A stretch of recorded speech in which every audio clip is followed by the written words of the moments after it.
Uno, queridos patitos, estamos a día 10 de mayo, pero de 1949, y ese día la ciudad de Bonn se designó como capital de la República Federal de Alemania. Y esto me da la ocasión precisamente de hablar de capitales en el mundo. Más allá de lo que dijo el querido amigo Jesús de la Cruz, que ha pasado por algún que otro conversatorio, aunque hace bastante que no aparece por aquí, complicada su agenda, dijo que Rotterdam era la capital de Países Bajos en ese programa de F98 en el que me proclamé vencedor de aquel concurso. Bueno, pues ciertamente los lugares del mundo que son elegidos capital, evidentemente, son diversos y a veces hay más de una capital y hay una realidad diferente en cada país y en cada entidad, porque evidentemente se ajusta a los designios de cada lugar con su idiosincrasia detrás. Por ejemplo, en el ámbito del señor Vizcaya, en un conversatorio con Luis de Quezada, hablamos acerca de la situación de que en el señor Vizcaya no había una capital porque no se veía como propio del lugar, a pesar de que el corregidor tenía la virtud de elegir Bilbao porque era más cómodo vivir en Bilbao, a pesar de que eso de las cabeceras de territorio, cosa que por ejemplo Burgos asumió referido a Castilla en primer término. Por eso cuando se abre el melón en León y Castilla, esta comunidad birregional donde se supone que conviven los leoneses y los castellanos, pues se supone que no tienen una capital existente. ¿Por qué? Porque la sede administrativa de las instituciones más comunes es Valladolid, pero en teoría Zamora tiene ámbito judicial con el Tribunal Superior de Justicia, pero otras ciudades tienen otras realidades acerca de la institucionalidad de la comunidad birregional. Pero, evidentemente, hasta hace no mucho se decía que si Valladolid aprobaba una moción acerca de su propia capitalidad no explicitada en el Estatuto de Autonomía, entonces se tendrían que encontrar con 8 emociones más inmediatamente después. Y se hace referencia a las otras capitales de provincia dentro de la zona birregional de León y Castilla, es decir, León, Zamora, Salamanca, Palencia, Valladolid, Burgos, Soria, Segovia y Ávila.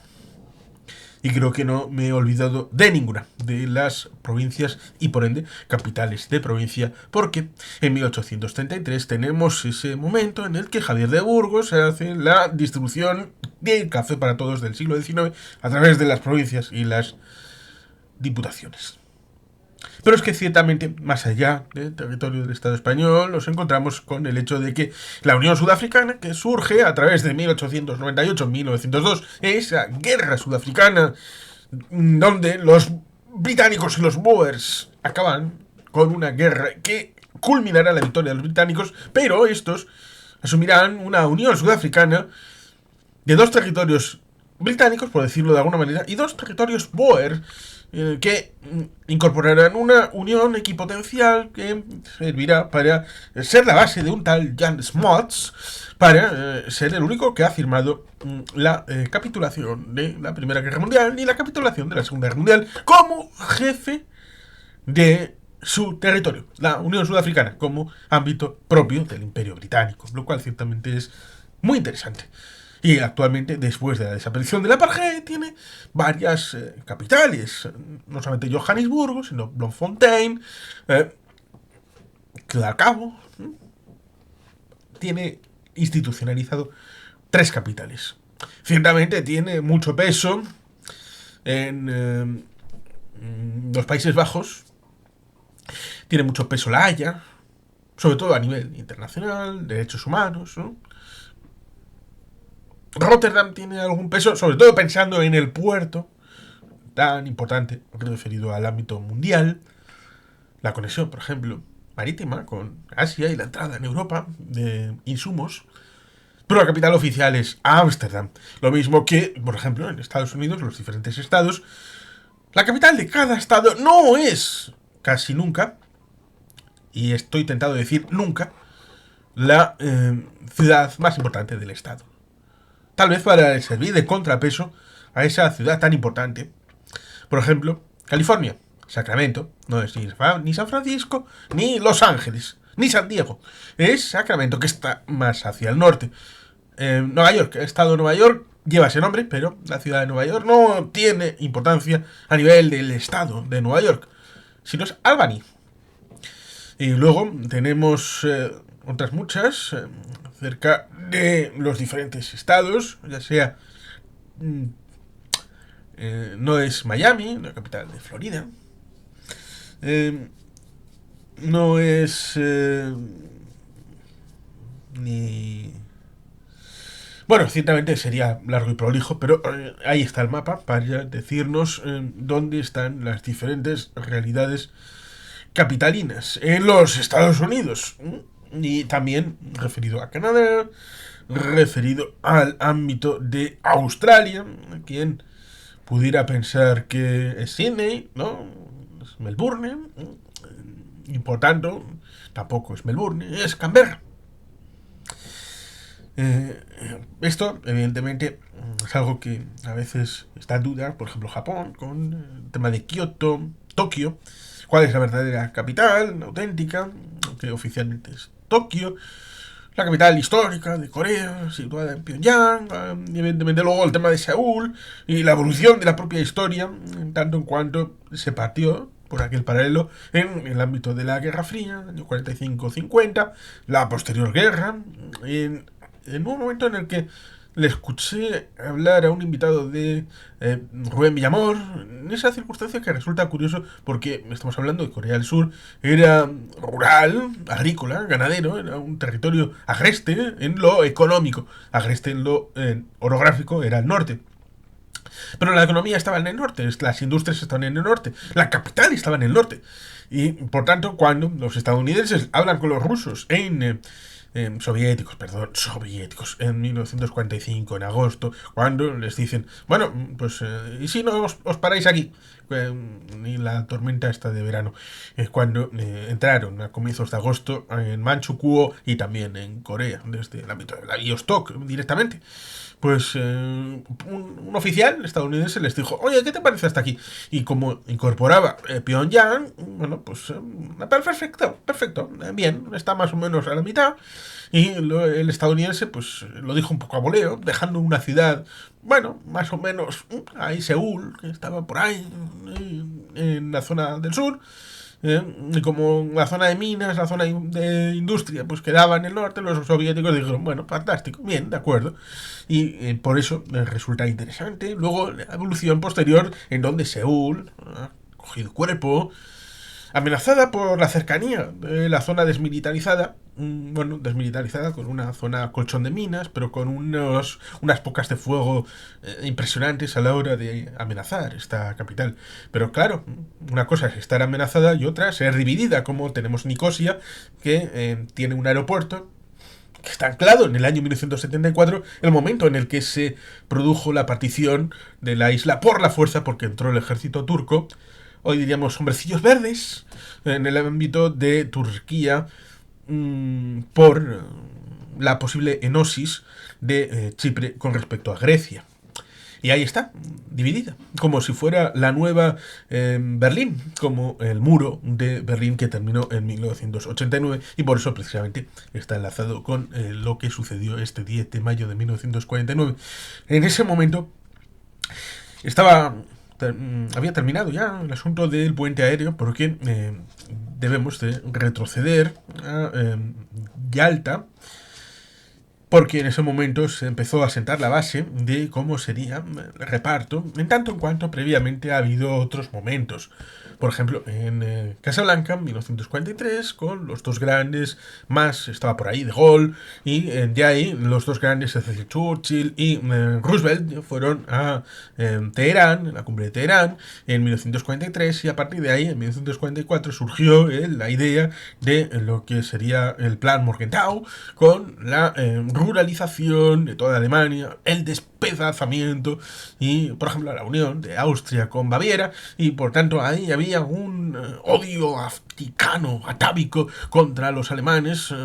destilado con esta propuesta que apareció en prensa y a través de la prensa sirvió para desmontar pieza a pieza esta viabilidad. Pero evidentemente toda esa idea de tratar de hacer algo, no solamente lo que había pasado en el 18 con el armisticio, que viene de mediados de ese verano, cuando el señor Ludendorff dio el golpe en la mesa para tratar de incentivar una cosa que, a pesar de que luego intentó pararlo, las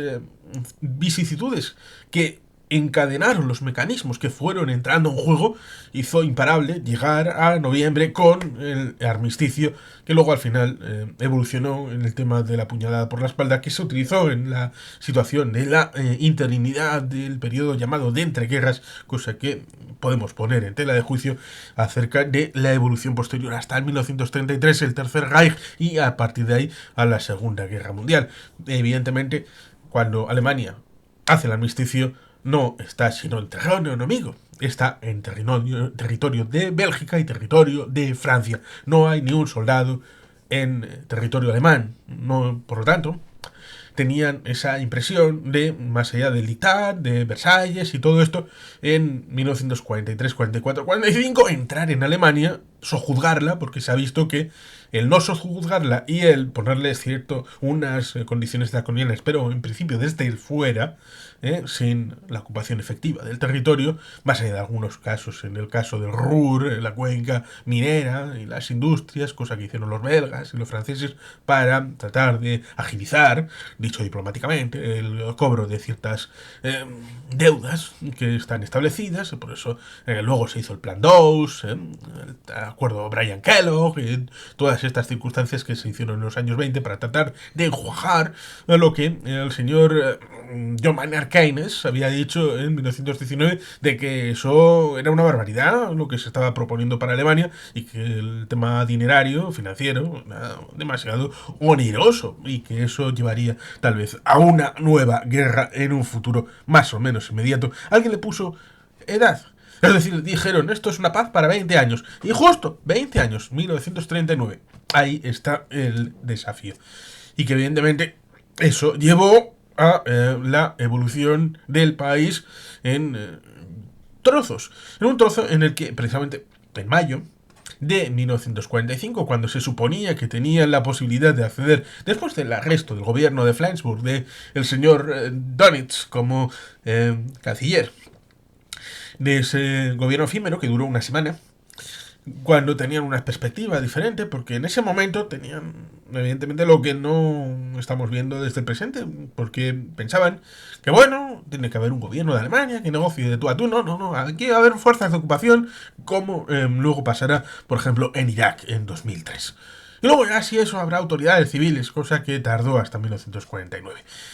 Evidentemente eso necesita una ordenación de esas zonas de responsabilidad. La capital de Alemania, que era Berlín hasta ese momento, sería ocupada por las 4 fuerzas ocupantes, valga la redundancia. Lo mismo que Viena también sería dividida en 4 trozos. Otra cosa es que luego Viena y Austria en su conjunto llegarán a un acuerdo que será más o menos satisfactorio en 1955. Otra cosa es que Alemania no tendrá un acuerdo similar hasta 1990, en cuyo caso la Unión Soviética ya no tenía fuerza suficiente para imponer sus criterios, y por tanto el 2+4 de 1990 será sustancialmente diferente. Y por eso Alemania Oriental se podrá incorporar a la Unión Europea y a la OTAN, lo cual evidentemente no habría sido tan posible en el ámbito de Austria referido a ese 1995, y no habrá sino que esperar a 1995 para su incorporación a la Unión Europea. Y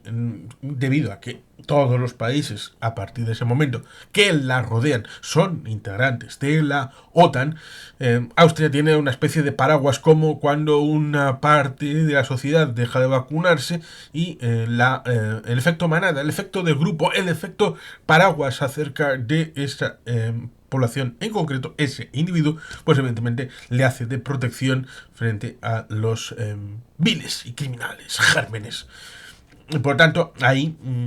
esta parte del asunto para explicar por qué Austria es parte de la Unión Europea y no de la OTAN, porque no tiene un riesgo inmediato y los países colchón que están alrededor le hacen de seguridad para no tener que afrontar ese debate, que por ejemplo si lo han afrontado Suecia y Finlandia derivado del asunto de la guerra en Ucrania, cosa que evidentemente no lo sufrieron en 2014, pero sí lo han visto coagulado en 2022, 2023, 2024 hasta finalmente estar ambos como países miembros de la OTAN. Y por tanto, Alemania vio claramente cómo el país se desgajaba, se dividiría, la capital estaba ocupada por potencias extranjeras y evidentemente la Unión Soviética quería hacer política, lo mismo que había hecho los cambios de la política de Yalta, referido a Potsdam, es decir, de lo que comenzó en 1945 a lo que finalmente se volvió a refundar en 1945 en Potsdam, habiendo dos cambios de jugadores, Roosevelt por el señor Truman, el señor Churchill por el señor Attlee, que evidentemente uno por fallecimiento, otro por elecciones en el Reino Unido, pues evidentemente los jugadores cambian, las situaciones cambian, pero Stalin mantiene ese ámbito de línea y por tanto cambió Checoslovaquia, cambió Hungría, cambió todo el ámbito de Europa Oriental, Polonia, que en principio tenía que haber unas elecciones libres, eso se dijo en Yalta, pero no los hubo. En Checoslovaquia hubo un autogolpe en enero de 1948 y por tanto ahí todo ese entorno ayudó a que en 1948, cuando se empieza a tener la idea de que, bueno, esto económicamente no vamos a poder esperar a que haya un marco común para todos los territorios como había evidentemente en la Alemania de Tercer Reich y previamente. Por lo tanto, no podemos seguir funcionando con las monedas originarias, con esas remesas que se podían enviar a través de los soldados o de las instituciones que eran ocupantes del país, de parte de la Unión Soviética, de Francia, de los británicos y de los estadounidenses, en cada cual la zona de influencia y de ocupación. Pues evidentemente había que tratar de reconstruir todo el espacio de Alemania, simplemente porque evidentemente eso hace autosostenimiento del propio sistema de ocupación y evidentemente porque una ocupación no puede ser prolongada por eternamente, y eso evidentemente llevó a la introducción de un nuevo marco, pero que evidentemente fue primero el marco bizona, británicos y estadounidenses. Luego, a regañadientes, se fue ocupando la situación de Francia respecto a esa bizona, trizona. Pero el marco alemán, evidentemente, tenía que ser occidental frente a la idea del el nuevo marco oriental. Y la economía fue muy importante, como se ve en el libro de Gilles MacDonough, después del Reich, que evidentemente es una piedra importantísima acerca de entender cómo esta historia culminará con la capitalidad en Bonn. Evidentemente, sí, para Konrad Adenauer, porque fue bastante complicado extraer nuevas élites de gente que hubiera tenido participación política previa a la guerra, pero evidentemente eso significa que tuviera por lo menos 12 años menos, y por tanto esa gente ya fuera insigne antes, por tanto era gente de edad avanzada, talluditos, que no tuvieran tacha ni mácula respecto al Tercer Reich, respecto al NASDAQ, y por tanto era complicado llegar a esta gente porque evidentemente habían sido laminados. Recordemos el hecho de que en marzo de 1933 existe el primer campo de concentración en la zona de entorno de Múnich, en Baviera. Por tanto, ahí ya estaban iniciando el camino para desterrar a socialdemócratas, desviados sexuales, católicos incluso, homosexuales, gitanos, judíos, por tanto, testigos de Jehová, socialdemócratas, comunistas. Por tanto, ahí estaba esa línea desde el mismo punto del inicio de la toma de poder y por tanto desde el estado originario, Baviera. Y por tanto, luego toda la evolución posterior está trufada o bien de desapariciones de gente que podía haber tomado las riendas o bien de gente que clandestinamente pudo tal vez sobrevivir, pero mucha gente pudo estar contaminada, referido a ese espacio de 12 años y toda la situación de los años 20 y 30 antes del Tercer Reich, que también tiene su convulsión. Y ahora sí, me encontraron alguno. Pero desde el inicio, desde Gaulle, que dejará el poder sí en 1946, pero en este momento era el primer ministro de Francia. Querían una Alemania, lo que luego acabará siendo más bien como una Alemania renana, por decirlo de alguna manera. Una Alemania que se retranqueada sobre la parte occidental, que no busque ningún tipo de revancha sobre Alsacia y Lorena, que sea pequeñita, manejable, en una Alemania dividida, controlable, que remitiera a esos momentos del imperio napoleónico, donde podían meter la mano, la cuchara ahí, y pudieran manejar un poquito, que no fuera una amenaza, como había sucedido antes, a lo largo de algunas épocas del Sacro Imperio Romano Germánico, y por tanto esa mirada a una Alemania capital disminuida y accesible, estaba incardinada precisamente en una capital que estuviera no en un lugar más o menos lejano o potente, tipo Frankfurt, que era una capital financiera, tipo Múnich, que era una capital política potente, un estado poderoso. Recordemos que Alemania, en la Primera Guerra Mundial, en realidad venía incorporado bajo el manto del ejército alemán hasta 4 ejércitos distintos, con sus mandos propios. El ejército de Baviera era muy importante dentro del marco general, con su propio príncipe, yendo al combate, liderando sus propias tropas. Por tanto, Baviera era muy importante. Recordamos a Luis II de Baviera, Wagner. Por tanto, habría sido un peso importante a la hora de poner una capital que no podía ser Berlín, porque si Berlín, estando dividida, aun poniendo la ciudad occidental como capital, pues evidentemente en 5 segundos podía ser ocupada. Y ese fue el riesgo que sucedió en 1948-1949, cuando Stalin decidió cortar los accesos para la ciudad, y evidentemente eso significó que tuvieron que o bien forzar por tierra, pero eso hubiera llevado a una guerra explícita, o bien tratar de forzarlos por el aire con el puente aéreo, con la cinta transportadora por aire de materiales y de suministros, que evidentemente fue algo impresionante. Impresionante, es muy poco lo que se puede decir sin exagerar el más mínimo, sin tratar de alargar esto demasiado, porque evidentemente sería muy específico el hablar del puente aéreo, y seguro que hay documentales aquí en YouTube y en otros lugares para explicar lo que significó. Evidentemente, después del puente aéreo, lo que había que era que garantizar una supervivencia de una estatalidad, de una estructura en la bizona, antes luego trizona, lo que acabaría siendo la República Federal Alemana, y evidentemente había que establecer lo que fue la ley fundamental a nivel constitucional, el marco alemán como a nivel de moneda, y por tanto ir generando todos esos elementos, y también el elemento capital. Evidentemente, como he dicho, pensando que tal vez en algún momento vuelva a ser la capital Berlín, y por tanto, esta ciudad, que fue la que dio nacer al señor Ludwig van Beethoven, pues evidentemente tal vez sería más fácil luego arrebatarle la antorcha de la capitalidad que hacerlo con ciudades como Hamburgo, Frankfurt, Múnich, que evidentemente tienen mucho más peso, arraigo en la historia y en la psique, porque, bueno, todo el mundo piensa en Bonn hasta ese momento como simplemente la ciudad natal del señor Ludwig van Beethoven, como uno piensa en Salzburgo como la ciudad natal de Mozart. Pero en una competencia entre Salzburgo y Viena, pues evidentemente, si por algún caso temporal Salzburgo tuviera que ser capital de Austria en algún momento, pues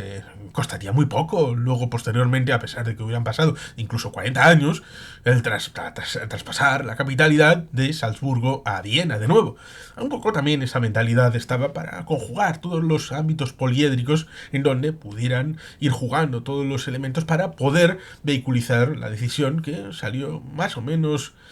razonablemente bien con el hecho de que la capital de la República Federal Alemana, por lo menos desde ese momento y hasta los siguientes 40 años, fuera precisamente Bonn.